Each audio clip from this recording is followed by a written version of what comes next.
Good evening, everyone. This is time for our session, and today I thought that we should go for the MTT sit and goes after anti-updates. And we are having a somewhat special session as we are having Dayah here as well. So I'm Aarnimetsa from PokerImania.com, and I hope that our voices will level up. Good evening on my part too. I was asked to join this evening and for 2 seconds I had to think about it, but here I am. Let's see what happens tonight.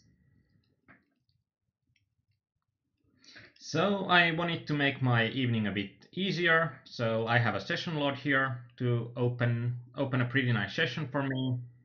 So when we are opening about 60 minutes of 45 minutes, we are going for a bit over 2 hour session, and we are going for $7 to $15 45 minutes. I think that those are probably the most interesting games because they are games that pretty much every reg that plays 45 minutes will play both of these. Yeah, actually I checked the 40 minutes tonight a bit before we started because I was starting to think that maybe I should play those myself as well, but obviously not because the coaching is about them tonight. I've been playing those for a few days and it seems to be that they are pretty wreckish at the moment, but still I'm sure that there is going to be easy spots to find value still. So Let's see how regis those are. So how many regs do I know here? 6, 10, 14. That doesn't seem too bad. I think I have more X marked than you have, but I'm not saying there isn't enough fishes over there. Lots of value for sure. And hello, Kauris. I think this might be the first time this year that you have joined me, and I think this is going to be somewhat interesting because Deja has started playing 45s again after a small break. These were the first games she learned to play, and now she's back to 45s, so it's quite interesting to see how the circle completes. And for those who might not recognize me or don't know who I am, I'm Aarnimetsa's fiance. And if you have heard something about PokerImania.com, we are the devils behind that site. We are both supernovas at the moment on PokerStars, been for a few years. This will be the fourth year, Yeah. so we have been both 3 years supernovas. So I'm not just a pretty face, I can tell something about the games as well. I do hope so, at least. And as we know that on the MTT sit and goes, we can play a lot of these games that are going to be nine-handed at the start. And when they are going to be nine-handed, when we are only having two games open, it's going to be somewhat slow. So there's some time to discuss about the ante changes. And we can see here that there's more than one big blind of those antes. And I think the ante change is even more important for 45s and MTT sit and goes in general, because there is so much more to steal every hand. That's so true. And what's better thing to do in poker besides winning than stealing? That's something you all should learn to love. Usually you don't get punished because of that, but I'm sure we will see some really interesting spots when you are stealing quite a lot, I think, as I know you quite well. And if there is going to be regs that are defending that wider than the fish players. This would have been an excellent spot to steal with Jack 10 off, but when we are getting opened by a fishy looking player, I don't think that it's going to be that pretty anymore. I think something like Jack 10 suited we could have flatted here because the player seems to be quite fishy, and we would be in position and we would be with a hand that is quite likely to hit the board. But with Jack 10 off, I don't think that we are going to have enough equity against a player that seems to be opening still a tightish range. I have to agree with you. But those are, I think, those are those are moments that most regs are. I think they are making a mistake that they are not playing as much against the fishier-looking players, because a very reggy player opens from early position. Jack 5 is going to be an easy fold. And it isn't that easy fold because we are getting really good pot odds, but when there's going to be a UTG open, I don't think the pot odds matter that much because we are going to get so crushed by his range. And even though if you hit something with that hand, you never are in a good position anyway, because if you hit Jack, Yeah, it's a bad Jack.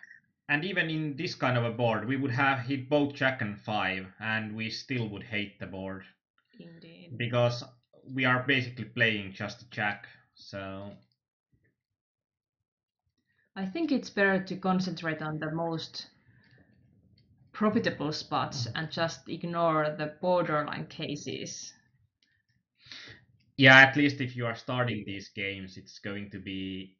I think you can start these games and be very profitable pretty quickly by just going for the most profitable cases. Mm, And I think that was pretty much the way that you started in these games. that's so true. Because basically, I didn't even know all the rules when I started to play, to be quite honest. And this is one of those spots that I think that general player will fold so often that when we open 2.5x, because of these antes, we are still, if we are going to get the pot even half of the time, we are making profit even if we had zero equity on the flop. So I think those spots are even though your position is going to be bad, I think those spots are very very profitable. Mm, that's true.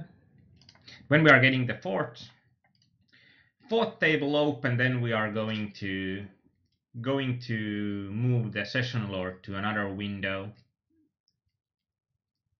But I think these games are good for many people. Like, for example, if you are starting to learn the basic rules of poker and you are like playing your first games ever, it's a good way to start these. Go ahead. This is going to be a really nasty situation because I would like to play against this player, but basically I would need to 3-bet here to not make it as enticing for the players behind me, because ace-9 off is a hand that plays pretty badly in a multi-way pot. So I would love to play heads-up pot against this guy if I would have been on the big blind, even though I wouldn't have position. I would have defended it for sure.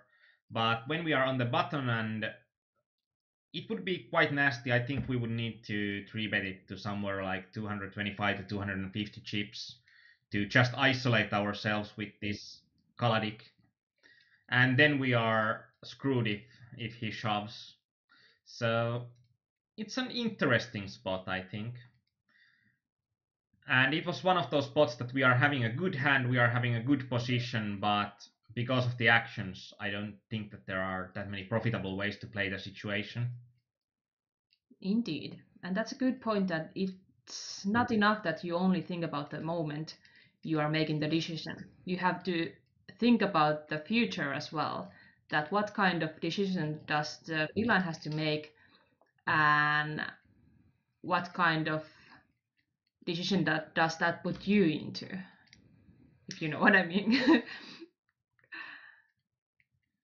And we are soon opening the fourth table.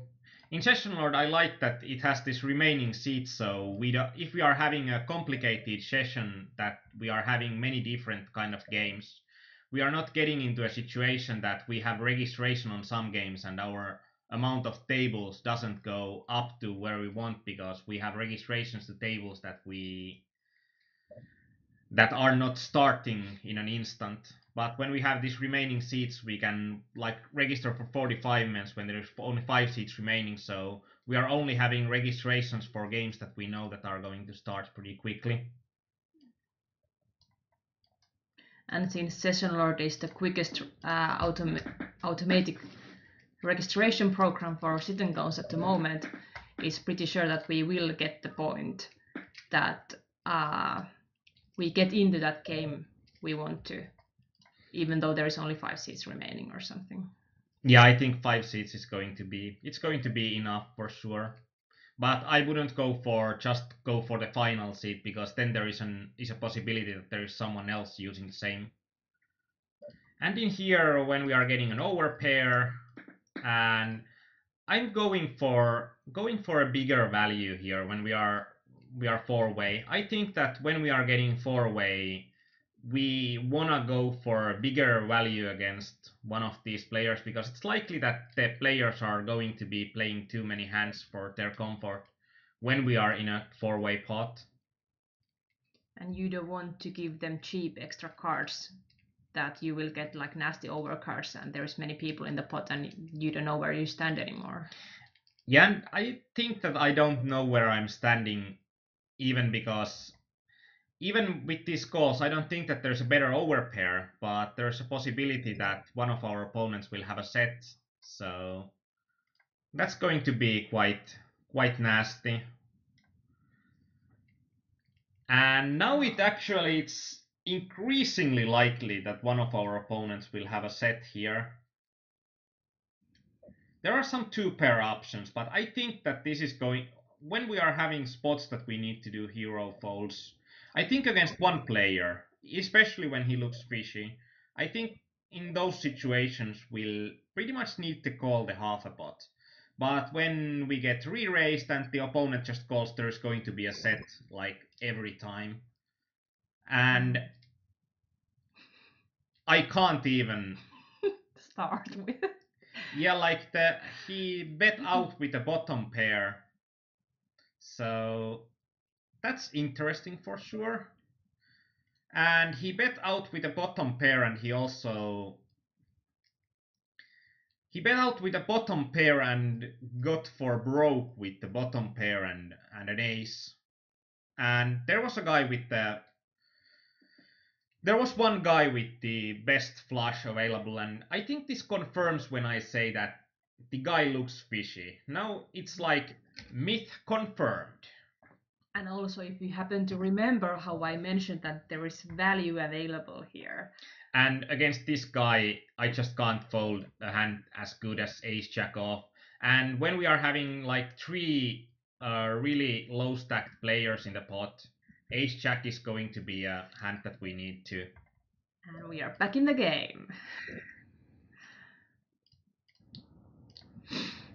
Ace jack is pretty much the weakest offsuit ace that I will open at the early part of the game. Yeah, it's really hard to play a pair of jacks correctly. We have seen multiple times when that has happened, and most of the times it hasn't ended well. When UTG limped, I think that limping behind and trying to get as much effective stacks behind will be the optimal way to go. And I think that when we have just and with ace jack off, it's going to also be easy when an opponent three bets us. It's going to be quite easy to just let it go. And can you play pair of jacks right? That's that's also that's something that if Shakespeare would be living when if Shakespeare would be living when poker was invented, he would ask the same question, and it wouldn't be that to be or not to be. That is the question. It would be how to play pocket jacks correctly. That is the question. Actually, that's something we talked about yesterday. If it's to be or not to be, is it then afterwards that is the question or is it the question? And I thought that it is that's the question. Yeah, wise words. Good evening, Galeon. Nice to see you too. So, do we have any new members here tonight who are too afraid to say anything on our chat or on Twitch's chat? I dare you, say something. In here, we are having pretty much one of the better draws that we are having straight draw to the nuts and second nut flush draw. So then it's just going to be the question that how do we want to get it in when we are having this much money already in the pot and have some fold equity as well, or do we just want to hit our money card before we shovel the money in? And we hit the money card, so. And unfortunately, people do not want to comply on shoveling the money in, so we'll need to grab the shovel ourselves. But when an opponent has bet the flop, I think that then it's going to be quite likely that he's also betting the turn, so we can check it to him. And I can't believe that Scandinavian people are scared of me. Come on. I'm not buying that. I think this is the first time for many of you who see my face for the first time on a stream, but still, I think I'm not looking that scary, right?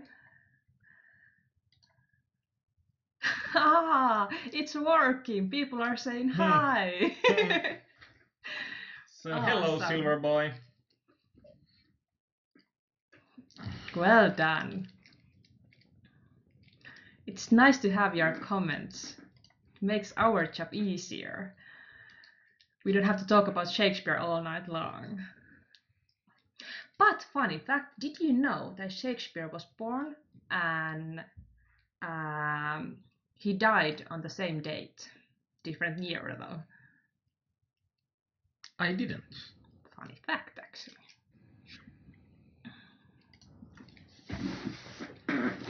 And there are a lot of hands that we could play that would be suited, like King 6 suited, I would call immediately. But King 6 off is just going to be that we are not going to hit solid enough.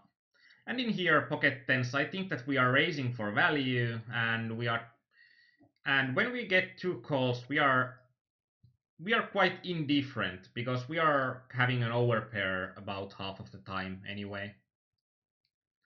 And Caleon asked that Stars has worked now, froze for a few minutes for me with 20 tables today. I haven't had any problems in like 2 or 3 days. So that's why I had the courage for having a live play session today.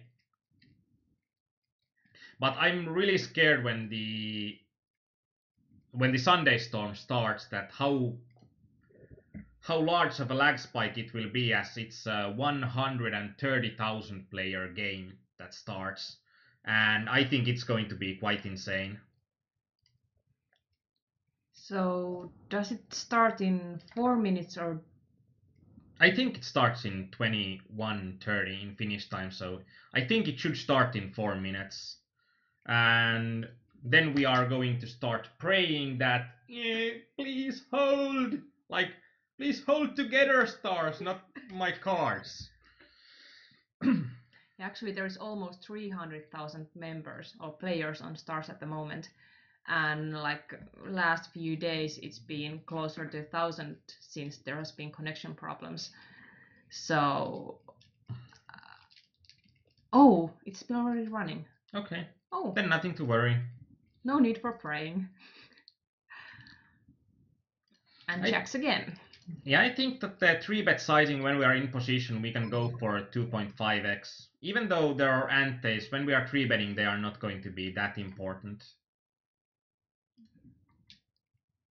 And with jacks, we are going for broke, and we are in good spot still. So we have like not lost as much with jacks as we could have. So I'm pretty happy with it. You should be, because that's a pretty rare thing to happen. And it's actually the same table as well. Yeah. So obviously we are not playing the Storm tonight, because if we would play in that and getting a long session till 6 o'clock in the morning, it wouldn't be just. Let me say that we would need to prepare more for that kind of an evening. And calling pocket jacks is if open razor had shoved also. I think so. I think pocket jacks is going to be pretty much on the edge. Like pocket nines would be an easy fold. Actually, pocket tens are probably going to be the midpoint. But I think pocket jacks are going to be strong enough, especially in these games that we can think about that an average player is going to. I think it's going to be a bit worse than in like 9-max sit and goes. Like in these games when there are 45 players, there are more spots for having more spots for random players. Like even if we have 20 regs. And Kleber Bivira, can you give me action in some MTT? This is an MTT sit and go night. So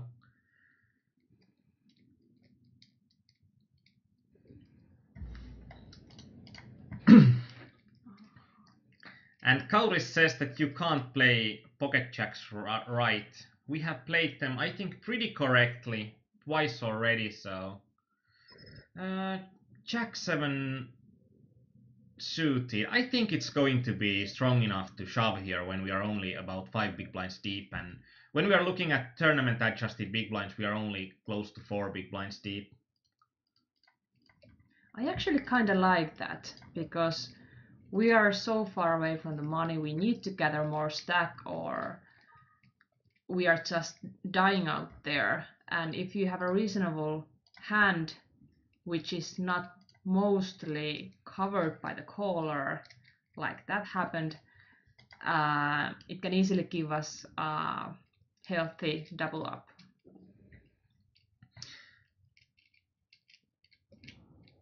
And we are actually doubling up on multiple tables, so we should get some interesting situations. And I think that when we are going for the anti-change special, I'm going to like remove these tables from you when we are getting outside of the anti-change part. So like this is only one level away from getting removed. And I'm going to refresh with some fresh tables that are having a lot of those anti-situations. Yeah, we have some extra tables outside the screen you see at the moment just to give more action and more interesting spots to talk about. Yeah, and I think it's going to be more interesting when I'm having some of these extra tables here as well. So then we are having some end game going on as well.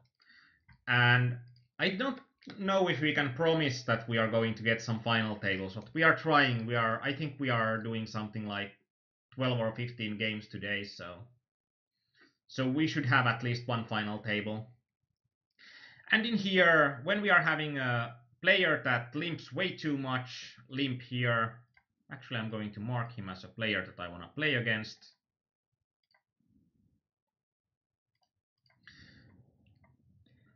So it's going to be an easy spot for us to shove because it's going to be over 400 chips more, so we are getting over a third of our stack if we are just going to get the blinds there. And that kind of players who calls really widely, they usually have like really bad aces on their hand, but they can still be calling them, which is not profitable. And we cover most of those hands. Yeah, and now we are pretty much screwed against an ace queen, but I think that there will be so many worse hands. So now I'm going for the games that are at the beginning of the antes. And in here with aces against a player that plays way too many hands, we are going for it. And Kaleon said that any ace x is good in my opinion in table 3. Yeah, any ace x would be good. Like there are generally my general rule is that when there is the second limper or the third limper, those are never having good hands. And when we are having a player that's playing like 38% of their hands and also raises about 6%, we can think that he's probably not having his top of the range he's probably not having his top of the range when he's limping there. Of course, now he had ace queen off, and the first limper can have traps sometime, but I think that it's just going to be so profitable so often that those are moments that you can gain some extra equity.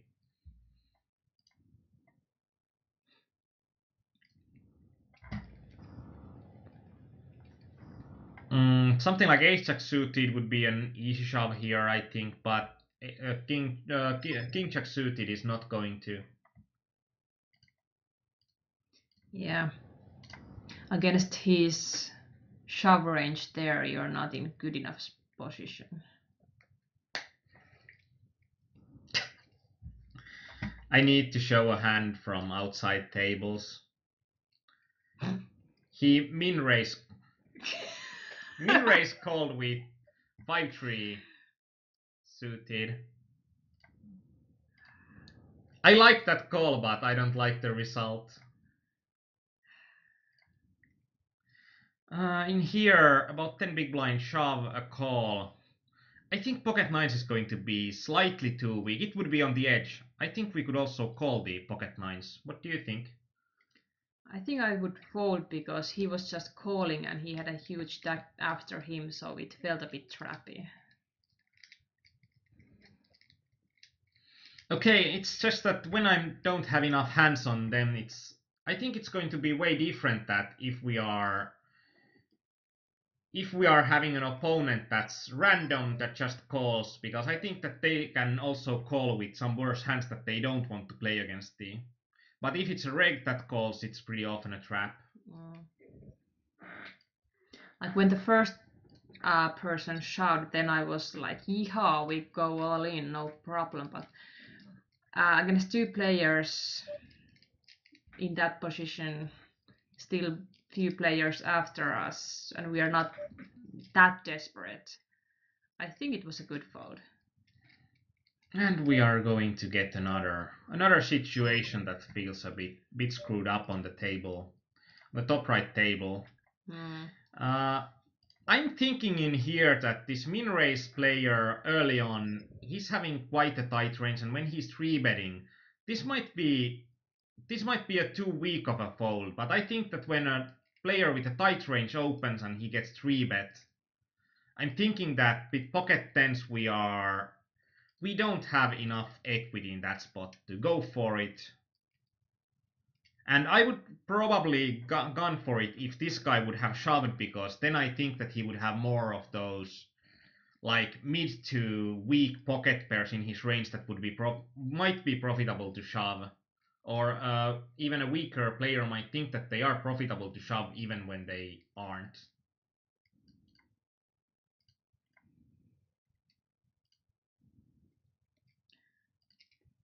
I have to agree. I might sound a bit boring, but 4-betting with tens after someone's really shadily 3-betting only half of his stack doesn't look that good.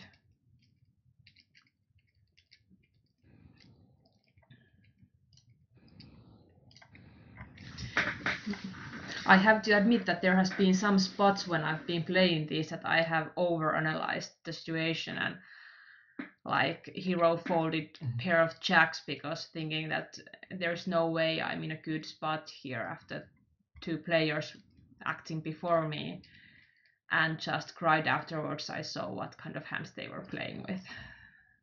Again, I won a pot with pocket jacks. How do you like them, pocket jacks, now? Like playing three times the pocket jacks and winning two of those, and they are feeling great. You are on fire. Easy shove with tens. Any pocket pair. Yeah, any pocket pair, any suited ace. I think with offsuit aces it will be something like ace 8. Or do you go with any offsuit ace here? Probably not with ace deuce off kind of hand, but maybe folding few of the lowest bad ace X hands. And then there are going to be a lot of those hands that are going to be good to shove. There would be connected, suited hands, something like Jack 10 suited. I think it doesn't get enough love in getting shoved often enough. And now that we are here, that it's after the ante change, we are going to remove this table from you. Now I wonder.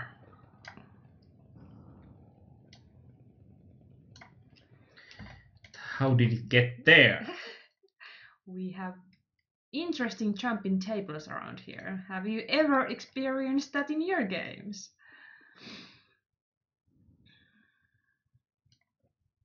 And Callion said that it's also going to be problematic if we are giving much respect for non all-in 3 bets. I agree that it's going to be problematic.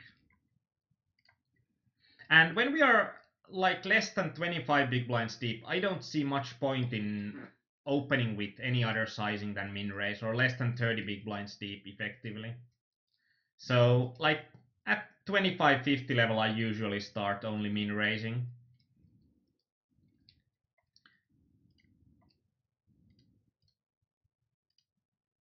In a three-way pot, I'd like to bet a bit bigger, especially when it's a wet board.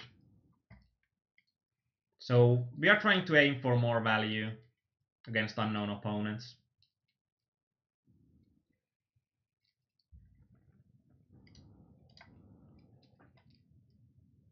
In here, this is interesting when this big blind guy has just called, and I think this is going to be an interesting spot, because I think like this mobile player will probably fold some of those hands that we are splitting equity here that he calls with. And when he's so shallow post flop, I think that we are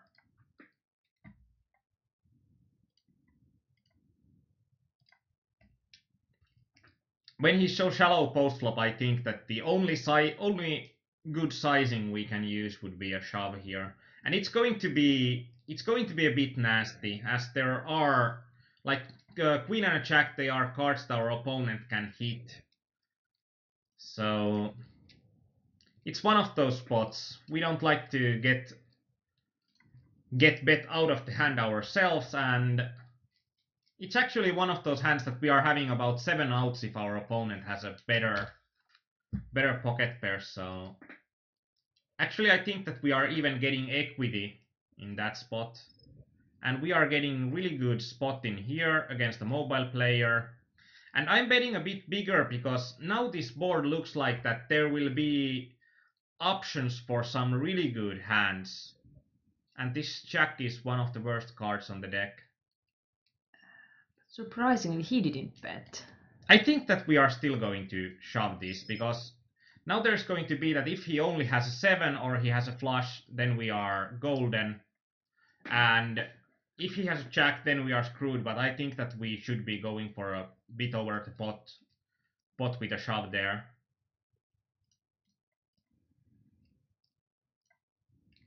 If he had shoved that, what would you have done On the river? I would have called. There's just jacks that there are only 2 jacks on the table, and I think those 2 jacks they're going to be rare enough, and there will be enough hands that will look enticing enough for our villain to shove. And of course we are not only afraid of jacks, because 9-10 suited would have a straight flush there, but it's even less likely. Yeah, actually, I agree with Callion that if he had the jack, he would have bet small, probably more often than just check or shove. But I think on those boards where an opponent can have a hand that's with an absolute hand strength, it looks pretty good. Like the flush, it looks pretty good. But when there are 2 pairs on the table, the flush usually has next to no value. But I think general opponents, especially those that play with a mobile phone, they don't understand their relative hand values. And when they don't understand the relative hand values, then they are going to then they are going to pay off way too much value in those spots. And we have got jacks again.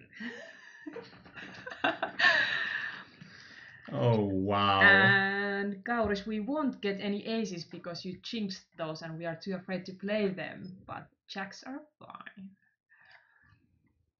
But that's so true. If the people are playing with mobile devices and $7 45-man sit and goes are, and HUD stats show that the player is not probably the smartest guy in the world, they just think about their hand, not the other possibilities that villain could have regarding that table. But yeah, Kauris, that's just the point that I love to bet big on those boards. Even if we would have had effectively like twice the pot, I would have shoved the river with 2000 chips there. Because I think that we are going to get calls too often.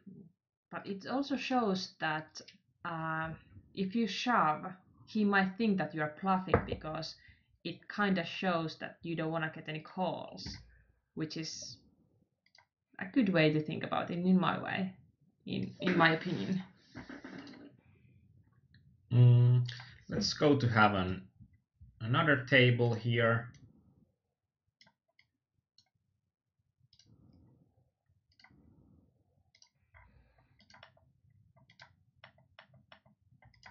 And let's move this table out. Switching them tables. In here, I actually think that it's going to be better. Our stack size is kind of awkward. If we would have had like 2000 chips, it would be an easy shove. If we would have had more, it would be an easy. It would be and actually when he checks that, I should have bet that on in position, I think. You should have. So that was a mistake, a clear one. Because also people are looking forward that people are c-betting and they don't they don't always believe you. So in that way you can get more value from. But we only called with the ace king suited, so it was his position to c-bet. And we would have been. And Kauris says, are you winning nothing today? And this is not a jinx. Come on! We are winning everything today. All the jackpots. Yeah, these are MTT sit and goes. It takes a while before we win any money, even though we would win all the tables. I think that we are going to get those tables back that aren't even on the. If we are getting to a final table, then we are getting tables back. And I think in this spot, I'm actually enticed to open pretty widely. And when I'm opening 7 deuce off there, I think I'm showing that I'm opening pretty liberally. Yeah, I think I mentioned that before we started that we will see some stealing on your part. It's so nice to be correct. I think that when the big blind is going to be a tight-looking player, I think that it's just going to be pretty much every steal is going to be profitable. And even though this guy looks to be calling too much, I think that we are going to catch him enough when we are just c-betting mercilessly. And I think that because the big blind was so small, he had to make a decision whether he goes all in or fold, because just calling here with that stack size is not a good option. And according to his stats, he knows that. So it makes our play a bit easier in that sense. And Calleon said that not that bad to check ace king there on the flop. Yeah, I think I agree that it's not that bad, but I think it's better. I think we are getting more value from bet check bet or bet bet bet than check bet bet lines. So I think that there are going to be more value out if we are betting ourselves. And this is the flop that we want to see with queens. if we are winning this pot, it's not going to be, or if we are winning this pot, it's going to be against something like eights or jacks or tens. But Ho ho! he calls a Deuces. 3-bet with deuces. Okay, well played, sir. Oh wow. It's not like it was a good set mining or he really wants to see flop with that hand. And paying with that much money. Oh well. You should play these too.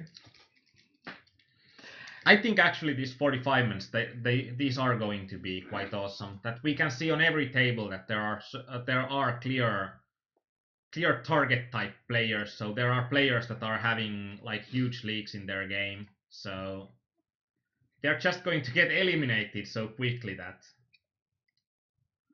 I don't have enough time to mark them. Yeah, actually, it was really nice yesterday when I was playing mixed MTT sit goes, and at first I was thinking that okay, this set is not going that well, but after winning two $15 40 men sit and goes back to back, it felt pretty nice because the price for that is not that small. Yeah, for the $15 game, if you are winning it, it's about $200, I think. 192 or something. Not that I looked at. It wasn't that important. Just that idea that I won was enough for sure.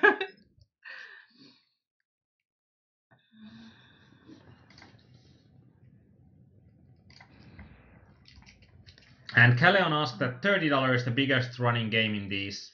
Yeah, those are going to be way rarer than the $7 and $15. Like $7 and $15 games, they are running about the same amount of games, probably a bit more $7 games.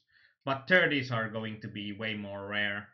And I think that I have seen $60 45 mens at some special days, I think like Sundays or something. But I'm a bit unsure about that. It might be or it might be not. But probably something that you shouldn't count on them running.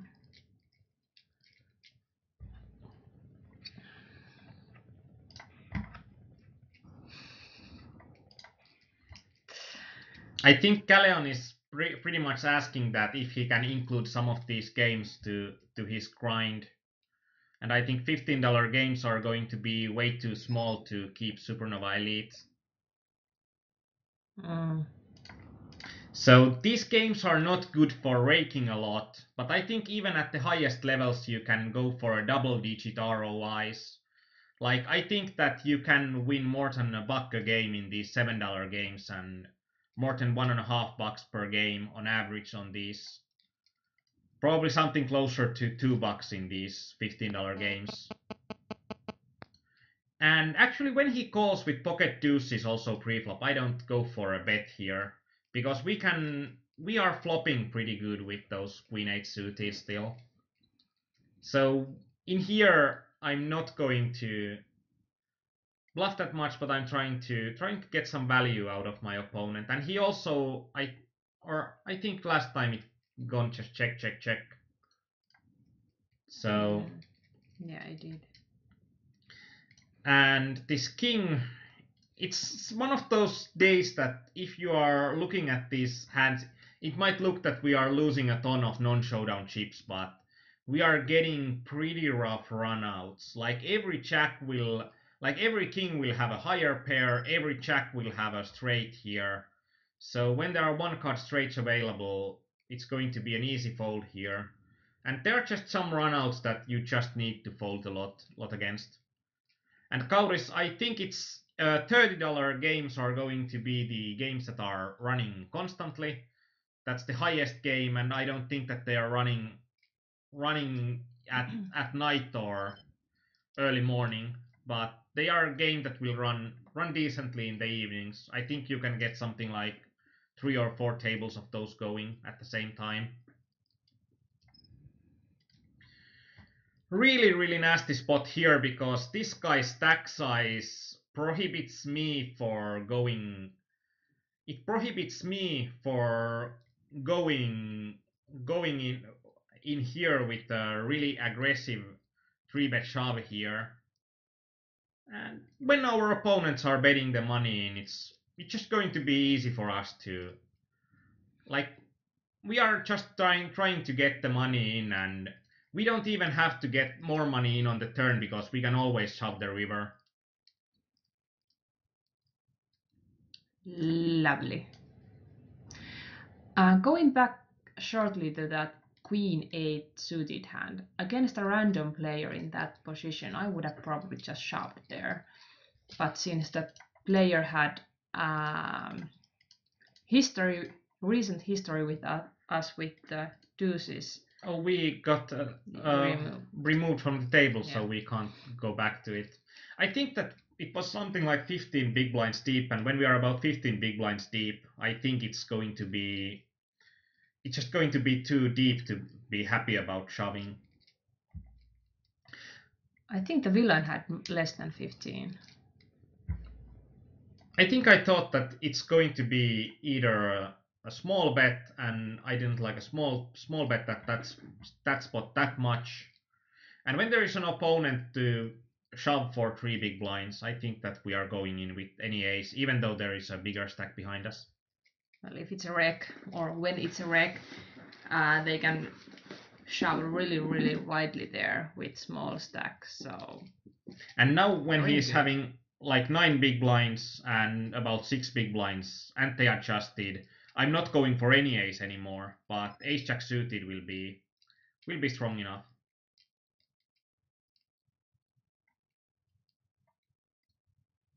And we will have a 5-minute break. Yeah, we will have a 5 minute break, so we are going to a break and we will be back when the tables continue.